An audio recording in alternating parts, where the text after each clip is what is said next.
We've said it before, but the world of game development is utterly brutal. Sega are stalwarts in the industry who have made many classic games and consoles, but would you believe they just pulled the plug on what's said to be their biggest and most expensive game ever? Let's zoom in and find out what went wrong as we uncover the crazy story of Sega's biggest game ever. About 2 years ago, in November 2021, Sega announced that they were looking at investing up to 100 billion yen over the course of 5 years in order to realize their vision of creating several super games. As the name implies, these are titles that are next-gen, big-budget blockbusters that capture the attention of millions of gamers across the world. Now, there's no doubt that if you want to do big things, you need big money, but it would also be foolish to think that a high budget alone is enough to make a good game, let alone a super game. If this were the case, just about every AAA title would probably be a solid gold hit. But it's not all that simple.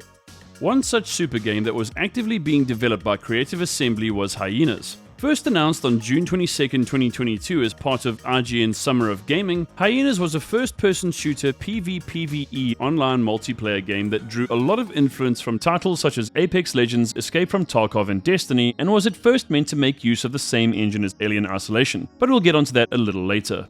HYENAS was set a few decades from now and saw humanity divided into the haves and have-nots, with the former venturing to Mars, turning it into a utopian world for them alone to enjoy. Meanwhile, everyone else was forced to stay on Earth, where some terrible accident or cataclysmic event caused just about everything to crumble into dust. Those that survived were forced to live on slums in orbit around Earth, more commonly known as the Taint. Since the wealthy elite dwelling on Mars were bored and lacked any real meaning in their lives, they would routinely travel to Earth in order to scour the ruins for old pop culture relics such as VHS tapes and vinyl records to take home with them. The idea was that players would assume the role of a hyena, one of many space pirates hailing from the Taint, that would embark on raids of huge plunder ships traveling from Earth to Mars in an attempt to claim the recovered merch for themselves. So you're probably wondering how such a whimsical premise was decided upon. Well, prior to arriving at this plot and setting, the idea behind HYENAS was pretty vague at best. All that was really known was that Earth was a wasteland, the rich and poor were competing for scarce resources, combat would feature up to 15 players in teams of 3, and that was about the gist of it. And this was the way things stayed for the longest time during the game's development, which may well have been part of the reason why HYENAS ended up being cancelled. But then a glimmer of hope for the game came in the form of South African-Canadian director Neil Blomkamp. As it so happened, the director of District 9, Champion Elysium, paid Creative Assembly's offices a visit in 2019. This wasn't an accident or simply a social call. Blomkamp was there to review the team's work and give some feedback in an attempt to provide the team with more direction and focus. After some thought, Blomkamp suggested that, instead of players stealing for the purposes of survival, they would plunder and pillage from others to obtain now extremely rare items from the past such as action figures, DVD box sets, vinyl records, CDs, and so on. Right now we have YouTube, Spotify, Netflix, and countless other services so that we can enjoy music, videos, and games. But in the world of HYENAS, all of that disappeared with the destruction of Earth. And so this is really how the game's plot was finally determined. Over and above this, Blomkamp also suggested that the game should include a good dose of internet humor and memes to make it more relatable to the audience and play off of online culture as well. All of these suggestions were welcomed with open arms by Creative Assembly, who had felt largely rudderless prior to Blomkamp's intervention. And given that HYENAS was meant to be more tongue-in-cheek and playful than many of its competitors, the concept definitely fit well and gave the game a universe and identity all its own. But even with an A-list director lending his expertise to the team, this ultimately wasn't enough to stop HYENAS from being tossed aside. As I mentioned earlier, the game was initially supposed to harness the same engine used in Alien Isolation, but this decision was very short-sighted. The main issue was that working with the engine's toolset was more than a little challenging, and the more the team attempted to use it, the more apparent it became how limited it was for what they wanted to achieve. There are massive differences between the mechanics seen in a game like Alien Isolation and an online multiplayer loot shooter like HYENAS. Inevitably, while Alien Isolation is a great game with some great design, its dynamics are significantly more rudimentary, or at least different, to a game like HYENAS. How this wasn't taken into consideration by the team at Creative Assembly is beyond me, but there may well be a good reason why this route was taken, and we may never find out why.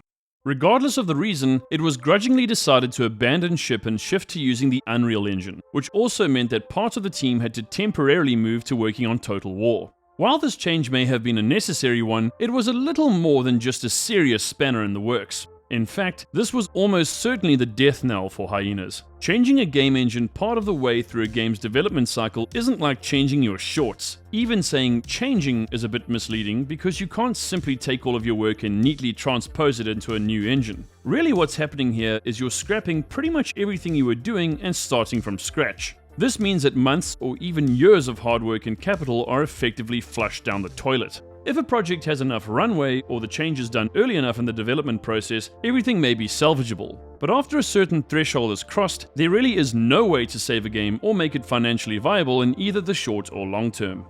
But while this is arguably the biggest problem HYENAS encountered, it wasn't the only one. There's also the issue of the online multiplayer FPS market being completely and utterly saturated. Breaking into the space is hard enough, but going toe-to-toe with the likes of Valorant, Destiny, Fortnite, and countless others is no easy task. In order to do that, you have to have a product that is at least on a par with these well-established projects, or if possible, something that's even better. To achieve something like this, a project needs expert direction and oversight from start to finish and will likely need to spend several years in development at the very least. HYENAS missed the mark early on because the team lacked a concrete idea of what they were actually making. And while this isn't all that bad early on, little or no real development in the plot department can be disastrous. And in the case of HYENAS, it was.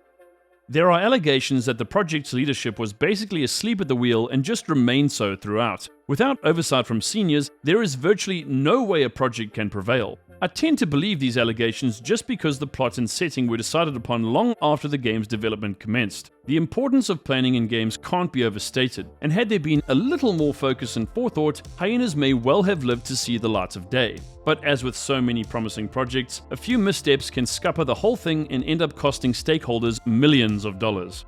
Several closed alpha playtests were held for HYENAS, and it soon became apparent that Sega were far from happy with the game's progress. While the game was supposed to be available on both PC and consoles, in summer 2023, some of the brass at Sega stated that HYENAS development was challenging, and that they were looking to adjust the game's business model to make it more viable. HYENAS was initially planned as a premium game, but in light of all the so-called challenges, it was decided that HYENAS would be free to play and involve the use of microtransactions. However, even though this was eventually decided upon, little to no post-release support had actually been created by the time the game was canned, so it really doesn't matter either way.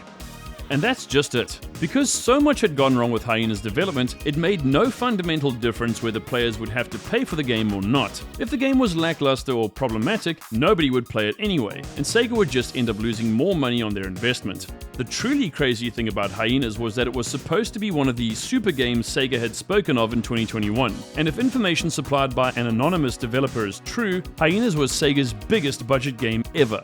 While no exact figure has been made available, the assumption is that the total cost of the game was well over $70 million based on the fact that 1999's Shenmue was supposed to have cost about this much. If true, then the end result with HYENAS is nothing short of a catastrophic disaster, and one that Sega is justified in abandoning now lest they continue to hemorrhage funds. But the real tragedy here is how the failure of HYENAS now means that Creative Assembly has had to make many of the positions at their company redundant. To make matters worse, this affects people who weren't even involved in HYENAS in any way, so they now face unemployment and an uncertain future because those in charge were simply too complacent or incompetent to ensure the project was a success. The reality is that these kinds of blunders have real-world consequences and disproportionately affect the innocent, and this cannot be blamed on Sega. This has everything to do with Creative Assembly's management and directors who simply didn't care enough to do what was necessary to safeguard their people, and that is truly unforgivable. So that's really all I have to say on the matter. What do you think of this situation? And should those higher-ups who failed to do their job be held to account? Let us know in the comments. Make sure you hit that like button and subscribe to the channel for daily gaming, VR, and tech content. From me and the crew, thanks for watching, and I'll see you in the next video.